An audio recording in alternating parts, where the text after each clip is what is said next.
Hi guys, I'm Danielle Reese, and today I'm going to be performing a head, ear, eyes, nose, throat, and neck assessment. Do you care to state your name? Nicholas Hurd. Okay, so my patient today is Mr. Nick Hurd, and what I'm going to do is assess your head and neck, ears, eyes, nose, and throat, and mouth. Does that sound okay with you? Sounds good. Okay, so do you know where you're at today, Nick? Yes, I do. Where are you at? I'm at your house. Where is my house? In Bolivar. Okay, so basic questions to assess Nick's orientation to the time and place, which shows that he is fully capable of this assessment. Um, he's obviously okay with what I'm going to do. His clothes show that he has appropriate wear for the time of year. His skin appears to be well and intact. He appears to be well hydrated and well nutrition. He does not seem to be deficient in any of those areas. He seems to have a nice affect and a pleasant mood going into this assessment. So Nick, how I'm going to start is I'm going to do an overall visualization. I have a tool that I'll use later on for a little light spectacle.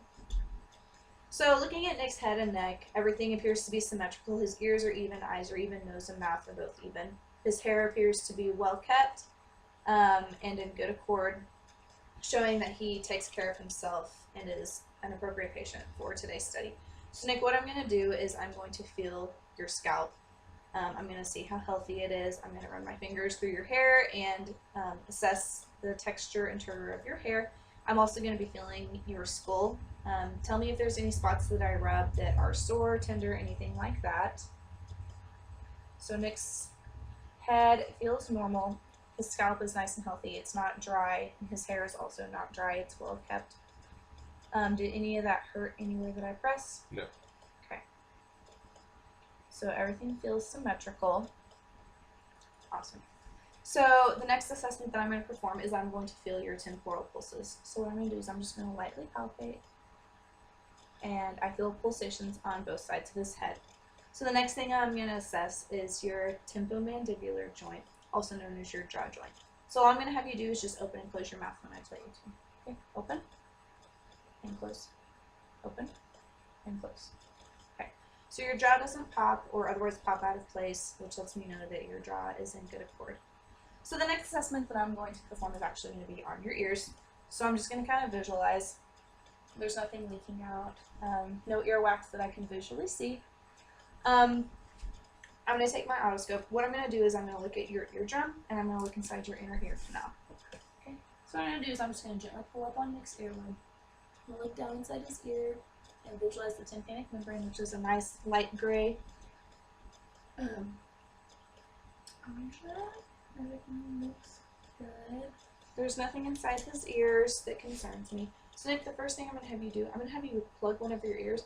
I'm going to whisper a 2-syllable word, and I want for you to say it back to me. Apple. Perfect. So that lets me know that Nick can hear just fine. The next assessment that I'm going to perform is I'm going to actually look at your nose, and everything seems to be nice in alignment. I'm going to shine my light up inside your nose. What I'm going to do is I'm going to look at your septum and the nasal mucosa. Okay, so I'm just going to press up gently.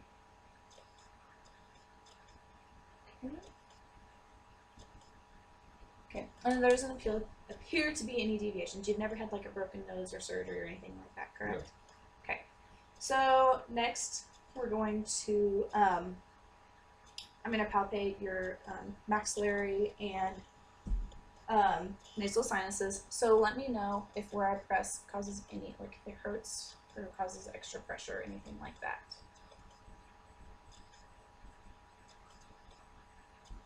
Everything feel normal? Yeah. Okay. So before I move on to your oral assessment, I'm going to let my viewers know that you don't have your tonsils, correct? You had a tonsillectomy in kindergarten because you had recurrent tonsillitis. So I can't absorb them, but if I could, they should be nice and pink like his oral mucosa with indentations to show normal growth. So what I'm going to have you do is I'm going to assess your cranial nerves. What I'm going to have you do, stick your tongue out and say ah. Sorry. Go ahead and stick your tongue out and say ah. Ah. Okay. So I'm going to have you leave your tongue out. What I'm going to assess, I'm not going to stick my fingers in your mouth, but I'm going to shine a light in here. I'm going to look at the hard palate and the soft palate. There's an obvious line. I'm going to move your gum a little bit. I'm going to assess your teeth and gums. I'm going to have you lift your tongue up. Visualize the floor of his mouth. Okay, and so you can come all the way out. Open your neck a little bit more. Maybe tilt your back. And visualize the uvula, which all looks normal. His oral mucosa is nice and pink, and his gums and teeth are in good accord. He doesn't have bad breath, so that lets me know that he has good dental hygiene also. My next assessment is going to be on his eyes. I'm going to perform a lot of different tests. One that I'm not going to do today, though, is the Snellen chart, which is your typical when you go to the eye doctor, the big E sign. What I would do is I'd put that about 15 feet in front of Nick and have him read the bottom line to me that he could without eye strain. So one of the first things that I'm going to assess Nick is your peripheral vision. So how I'm going to do this, I'm going to have two fingers. I'm going to wave them back and forth. Let me know whenever you can see them in your peripheral vision. No. Okay. And I'll do it in this way. No. Okay, perfect. The next thing we're going to do is I'm going to shine a light in your eyes, and I'm going to be looking at how your pupils dilate and constrict with the light. Okay. So I just want you to look straight ahead. You can look right at me or look at the wall behind me. Okay. And then I'm doing this side. So each time that I shine the light in Nick's eyes, I'm looking at one pupil or the other. Both of them constrict with the light. So the next one that I'm going to do is I'm going to test for something called accommodation. So what I want for you to do is I want for you to look at my silver object. I want for you to follow it with just your eyes. And back out. So as the object gets nearer to your face, your pupils got smaller, which is something called constriction, which is a normal response of your ocular nerves as the object moves closer to your face. So the next test I'm going to have you do is I'm just going to have you cover one eye and then uncover it. And then do the same with the other. Okay, so your pupils remain the same size no matter the change of light, and that's just due to them accommodating to more light and less light. I'm going to pull down on your bottom eyelids just a little bit. It's not going to be a lot. All I'm doing is I'm checking to see that his sclera are nice and white, his irises are incorporated color, his pupils are about the right size. There's no obvious issues with the conjunctiva or blood vessels present in his eyes to show ocular damage. So one of the final tests that I'm going to perform is we're going to test your ocular nerves. What I'm going to have you do is I'm going to have you follow my finger with just your eyes. We're going to start here, go out to the side, come up, back down, back to middle, and baseline. We're going to do the same on the other side. And back. Perfect. Those are testing just your cranial nerves. So the final assessment that I'm going to perform is I'm going to palpate for lymph nodes in front of your ears, behind your ears, along your jawline, right under your chin, and in front of and behind the sternocleidomastoid muscle. I'm also going to palpate your jugular veins, which are right beside your trachea. So we're actually going to start with that. I'm just going to test your trachea. Can you say again? And back down.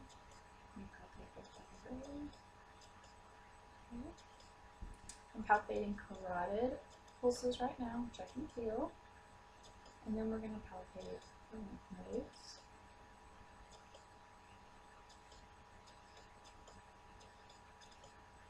Okay, so I'm not palpating any lymph nodes, which is completely normal. And in most adults, you should not be able to palpate the lymph nodes. However, if you can, it's not a big deal.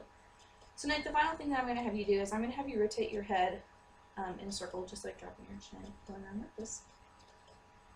And then go the opposite way for me. So this shows me that Nick has full range of motion and appropriate neck strength for his condition. Nick, do you have any questions about my assessment today? Nope. All right. And this concludes my assessment.